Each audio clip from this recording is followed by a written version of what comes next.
begin, I have a long history in working with couples around the challenges that many couples face, from emotional to relational issues, and obviously around sexual dysfunction. So my primary, I guess, clientele has always been couples, serving obviously individuals from time to time.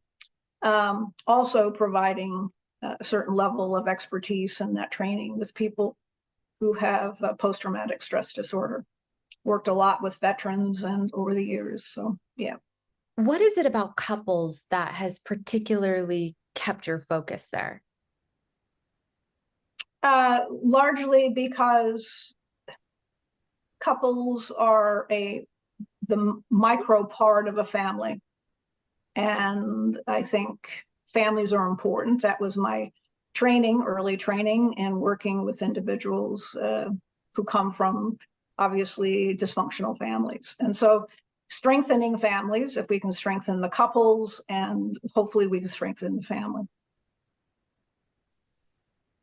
What would you say are some of the recurrent issues or themes you've seen that were disruptive in a couple having a fully connected relationship over the years? Were there any recurrent patterns or themes that you just noticed in many couples? Great question. And, because absolutely. I think the biggest challenge that couples face is family of origins. And to understand and family of origins and look at how attachment issues begin. Attachment issues are the challenges that interfere with, I think, relationships, certainly communication, but a lot of how we communicate, how we connect, how we relate to one another sexually, I think all goes back to the beginnings of family of origin issues, and also other, shall we say, primary attachments. I've always had a strong attachment theory focus. And so, yeah, I think we learn a lot from those early attachments that we have. In all your years working with couples, what is it that you would say, if you could give 3 pillars of health in a relationship, what would you say those 3 pillars are, or 3 things that couples who have made it or had a healthy dynamic that they shared? Well, I think one is understanding, one another and where they've come from and who they are, kind of knowing, in a sense, getting to accept people as where they're at. And communication is a big component of that. And I also think a certain level of acceptance.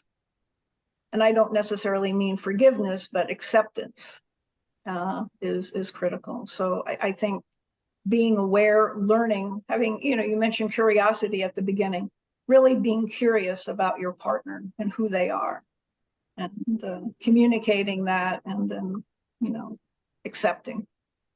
It's always been shocking, and I do mean shocking, and very little shocks me, but that people cannot talk, they cannot ask, they cannot explain to their partner what they want, what they need, how they like it, what they want to do, and those communications just don't exist.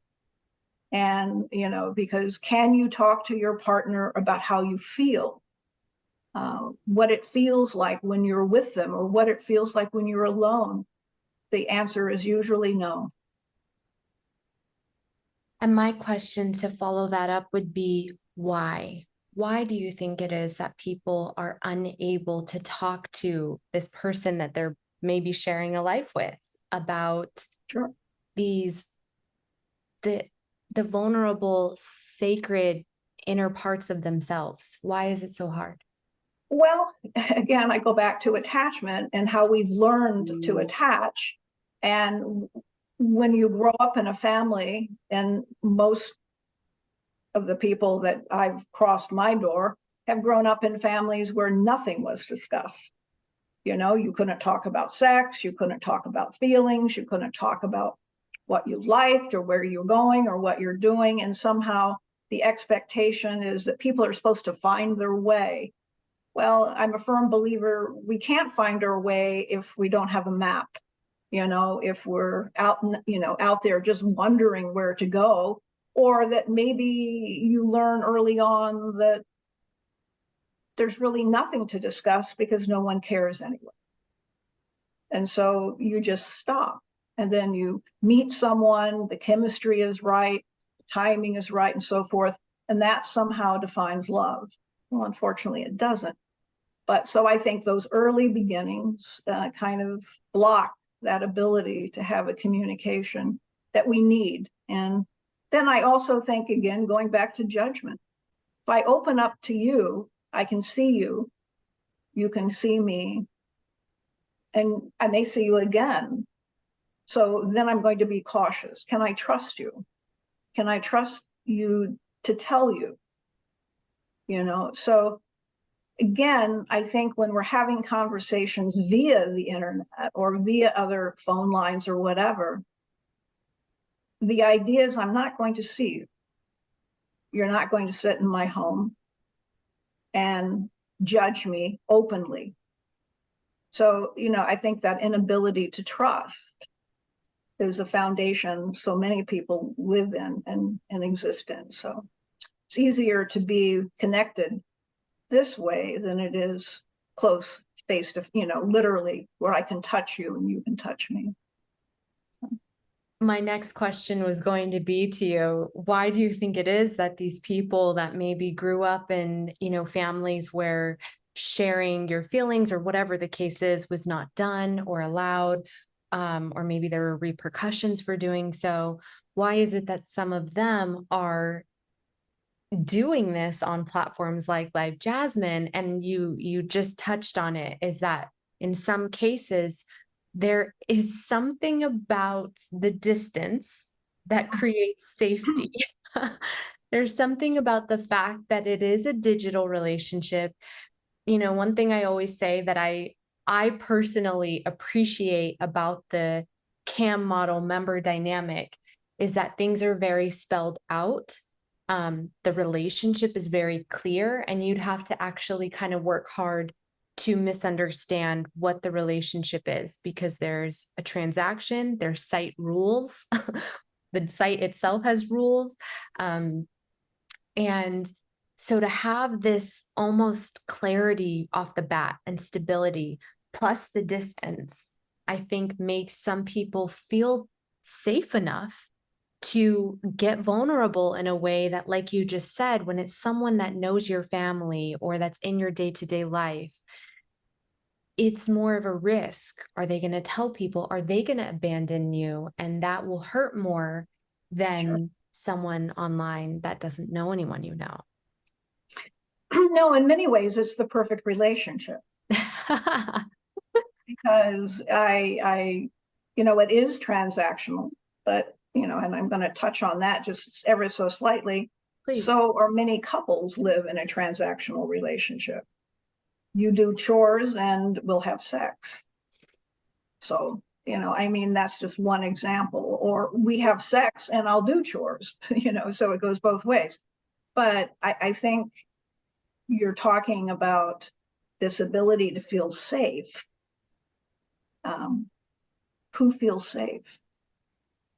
If I can't risk being vulnerable with you because you're going to judge me, or worse yet, you won't love me.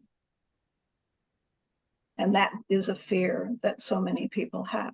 If I really show you my true self, you're not going to love me. And then what happens? And wonderful words you used, not a wonderful, but it is a great word, abandon. Then I'm abandoned. My greatest fear is being alone. And no one's going to love me. So it's a strong dynamic that we live with, in that fear of being discovered. I can tell you who I am and what I'm about, but I'm not going to, you don't love me. That isn't that, that attachment. So interesting thoughts of how we see love and how we use our sex to be loved. Are we using sex to get connection? 100%. I Or mean, that is it. That's what draws us to, it's that, that energy, that chemistry, and all of those things. But go ahead and finish. no, I was just going to say, or the opposite. Some people believe that we use connection to get sex. My biased belief is that we use sex to get connection, even if it's just a one night stand. It's like that, Sure. that touch, that, moment of being so close with another human being, which we know our DNA still feels like our survival is linked to togetherness. That is very much still part of us. Well, it is who we are. And I mean, we know from birth, infants die without that touch and that, feeling of closeness. They need touch. They need to be held. They need that caressing. And yet the older we get, we don't think we need it. We need it probably more, but that's coming from someone who is getting older. But the point is, it is vital to who we are. That caressing. I've always been, again, equally surprised. I won't use the word shocked anymore. But one of the questions I would ask couples are, do you kiss? No. So you don't kiss? Or how do you say goodbye? Or, hello?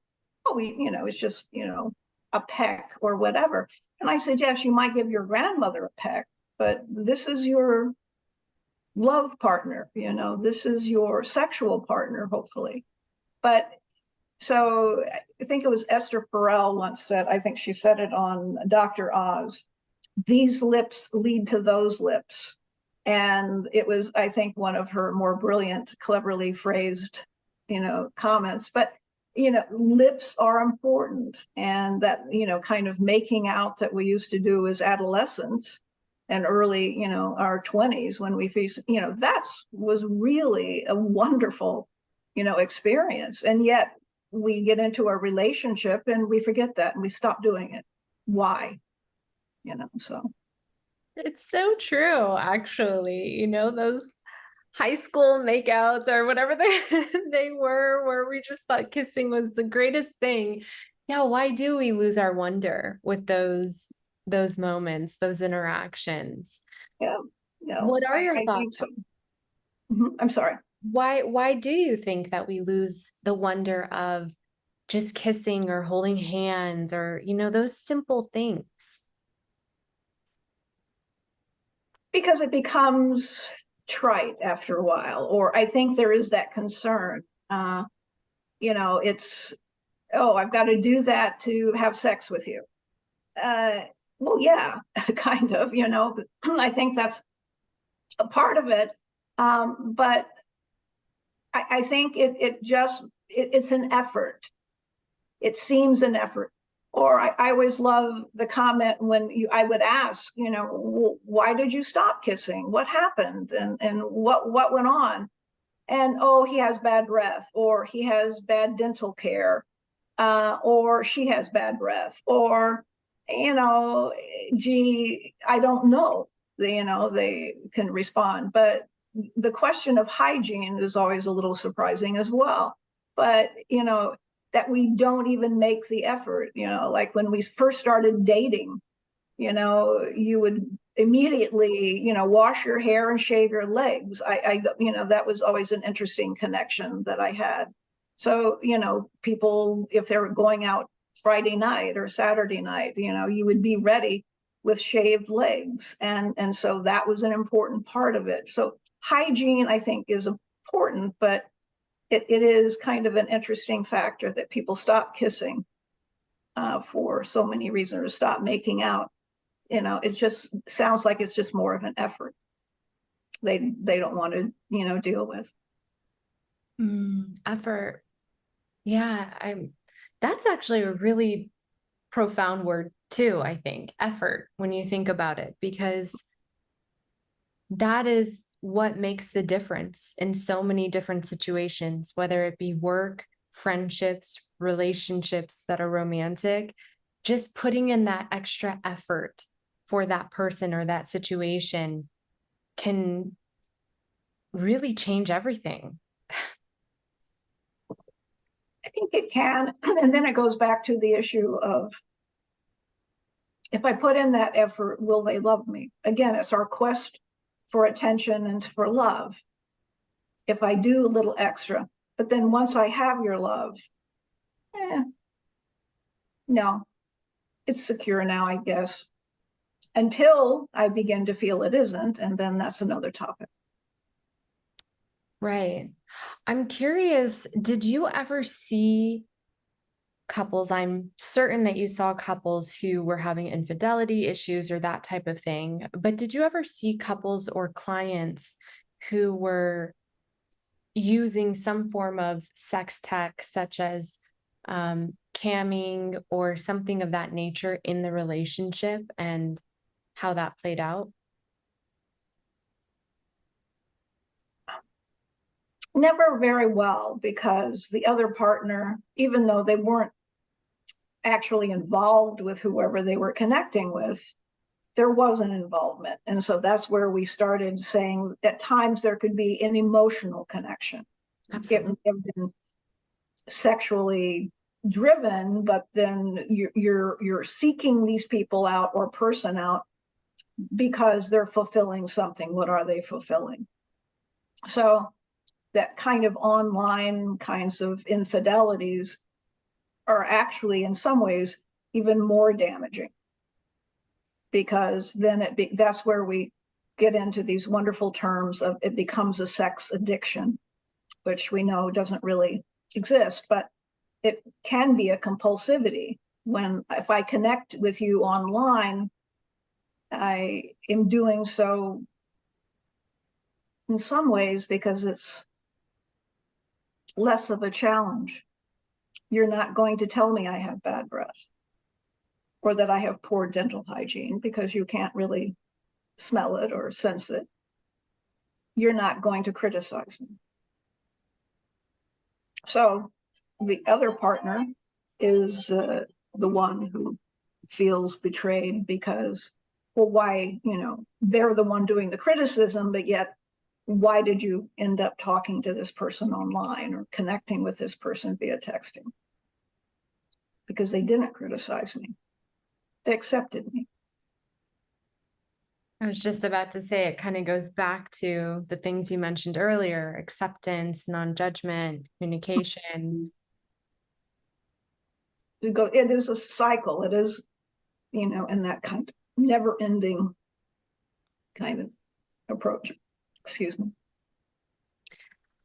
I'm curious what you think about the differences between in-person connection and online connection. We're obviously in the digital age where no matter what, even if you see these people in your day-to-day life, you have some type of online communication or digital communication with them.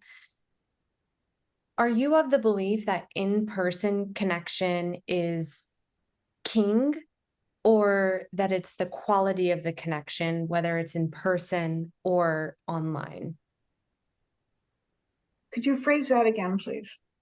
Yeah, sure. So I'm wondering if you believe that in-person connections are the strongest connections there are, or if it's less about where the connection takes place and more about the quality of the connection. I would have to say the latter. I think we're dealing with so many like neurodiverse individuals who feel this is the most satisfying and complete way to connect, as opposed to someone who needs that, more face-to-face, real-time kind of experience. So I think when you kind of span or scan your, through who we are as human beings. I don't think anymore that there's one way to connect anymore. Mhm. I think it can be more fulfilling for me to say, that human connection, skin to skin, is the most enjoyable, but for some it may not be. So I think we can't limit ourselves to just one approach. Yeah, I think that's really well said. Um, I want to ask you, you have worked with couples, which means you've also worked with people's sexuality. Sure. And human sexuality is a complex thing, as you know. Um, how many years have you been seeing clients? Well, without giving you a life story, over 25 years as an active therapist, but I began quite a long time ago working with couples around domestic violence. So, Wow, okay. Well, 25 years, that's significant. I'm curious, what would you say? I know this is going to be a hard question, but one of the first thing that comes to mind, what would you say is one of the more surprising things that you've learned about human sexuality from your direct experience working with people? I think I mentioned earlier people's lack of ability to even discuss or share what they want or need or how they feel. It's hard to have a fulfilling sex life if you can't communicate. And I don't mean, to become a chatterbox, but it's critical to be able to open up to your partner, especially across the lifespan. What I liked sexually at 20 changed when I was 35 or 30, certainly changed again in my 40s, 50s, 60s. So it's ever evolving. So if I can't have that open conversation with my partner, sex really can't, our sex can't change with it as we age. So I think poor communication is always kind of surprising. I hate to keep going back to acceptance, and even accepting the aging process. At 20, we look differently, we feel differently than, 10, 15 years later, uh, with work and stress and all of that, and physical changes of having children and so forth. Yeah. So how can we, instead of always wanting the person to look like they looked at 20, to realize that they don't and can't? I mean, I've had people tell me, well, I've lost interest in sex because they're overweight. Oh, well, you would want to say, have you looked at yourself in the mirror? But you don't say that quite as a client, as a therapist, but what does that say? If I gave you a microphone and you could give one message to everyone in the world about human sexuality, human connection, what would you want people to know that you don't think they're quite getting right now? Be open to who you're connecting with, and to realize that sex is reciprocal in many ways, and not to have expectation of forming a relationship, but to do it for pleasure, to do it for your own enjoyment, and hopefully the partner that you feel comfortable with. Maybe we could be slightly more selective, and if that is something that and to maybe sometimes considering the options of self-pleasure.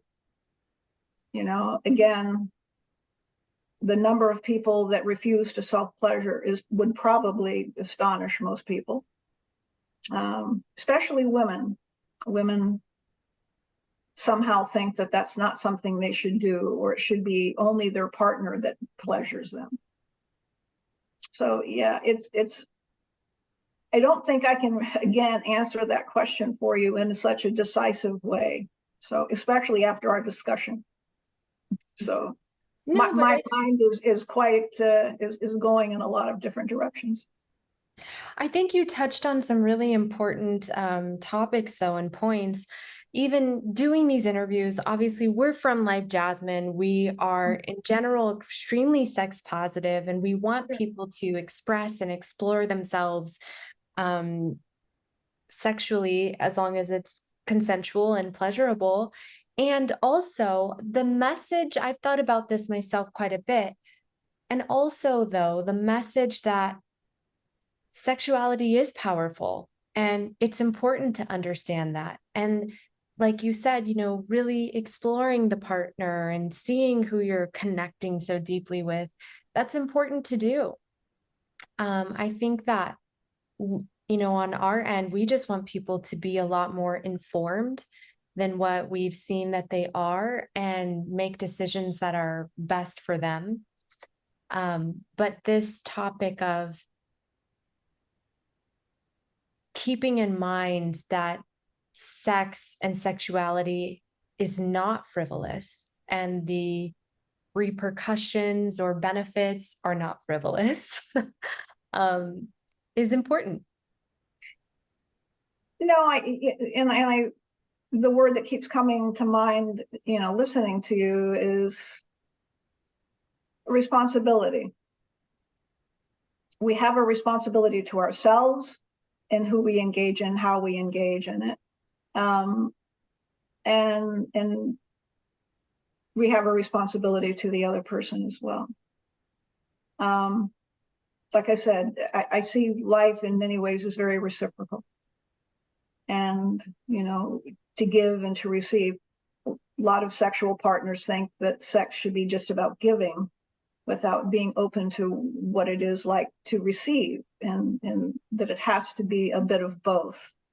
If we just give all the time, then after a while we become empty. And we are also cheating the person that wants to give us something back. So, yeah. Do you think that there is one gender in particular that has a problem with this, or do you think it's pretty even? Maybe I shouldn't. I think it's even. I would like to say, oh, it's, you know, it's one, but no. I used to be astonished at the fact, and I think I've used those words now several times: shocked, surprised, and astonished. But because we go into studying sexual issues sometimes for our own reasons, you know, in our sense, we come in with preconceived ideas about what are sexual habits and what are sexual behaviors about. And then again, once you begin to engage in actual practice, you learn from people that it is may or may not be quite what you have thought or what you had read. But I think sexual behavior is seems to be ever evolving in a sense, and you know, we keep learning from it, and as therapists who actually work with people, so with couples or whatever. So What would you say it is that you love the most about what you do? to be honest with you, it isn't just about the therapeutic successes or feeling good about the therapeutic process. I think what comes to my mind is the opportunity to learn more. Absolutely. I think that is the greatest gift this profession has given me. I've always been, from a young age, sexually curious, and very curious, and an observer of human nature. And I have loved working in that process of learning and just observing and listening to how people live their lives. So that's what I've loved about doing what I do. If I were you, that would be one of my favorite aspects as well, to be able to work with people. In fact, it's part of what I love so much about doing these interviews is the knowledge that comes with talking to so many people, seeing so many different points of view. You know, you get to see life through this whole other perspective. And I think it's fascinating. And it is, yeah, it just really widens your perspective. So I totally understand why that and how that could be one of your favorite parts about what you do. Thank you. Absolutely. I can see on your face that you share that same feeling. Oh yeah. Oh yeah. You kind of illuminate as you talk about it. Thank you. Yeah, it's true. I mean, and to be fair, even when I ask models sometimes on LiveJasmin, what do they love the most about what they do? And that's one of their favorite things too, is seeing life through the lens of so many different members from all over the world of different backgrounds and walks of life. It's such an education. We, as human beings, I believe, naturally are very curious. That's why we're some of the greatest inventors. We, you know. No, that's, yeah, it is a real, joy to have that. I want to ask you if there's anything about your work, about your experience, or human sexuality and connection as a whole that we didn't touch on, but you want to share. If we could just help people, I think, be open to experiences, many of which we've talked about. Again, going back to this whole level of acceptance, really, strengthening that, our connections, to feel less vulnerable, to feel more open, and willingness to take those risks. I just wish we, could somehow move that process along. But again, I think we have, as you might imagine, a lot of individuals who have struggled with early life experiences. And that would be nice if we could make those changes as well. But it's complex. So those are maybe a bit of a Pollyanna kind of approach for me, but there is no magic wand for those things. We just have to keep going with society and making some changes, I think, hopefully. I really do think we just have to keep working. We have to speak up. We have to keep, having these open channels of discussion. And part of what I do is I also supervise people to become sex therapists, and to teach them how to engage and how to pursue helping people have healthier sexual connections and lives. So that's my contribution to now what I do. Beautiful. Yeah, very beautiful. I think, certainly with even these interviews and conversations, this is one of our goals, is just having the open dialogue for people to learn from or not. Mm-hmm. Well, hopefully, I learned a long time ago that all we can do is hope that some of our words or some of our phrases plant a little seed, and in time those seeds can grow. So I'm planting seeds. I like that. Yeah, plant seeds. That's what we can do. Yeah. Well, thank you so much for giving us your time today. This is great. This is wonderful. Thank you for taking the time as well, and your patience with me. and my schedule, and life does present a variety of challenges that we then have to keep rising to, and that's what I've been doing. So, but it was lovely meeting you, and I appreciate your delightful questions, and I hope there's something value out of the last hour that you can use to promote whatever you're promoting at this time. So Absolutely. This interview was really insightful. Yeah. well, thank you. You're a very skilled interviewer, and you do it with such enthusiasm and passion that you make being interviewed fun. So thank you. Good.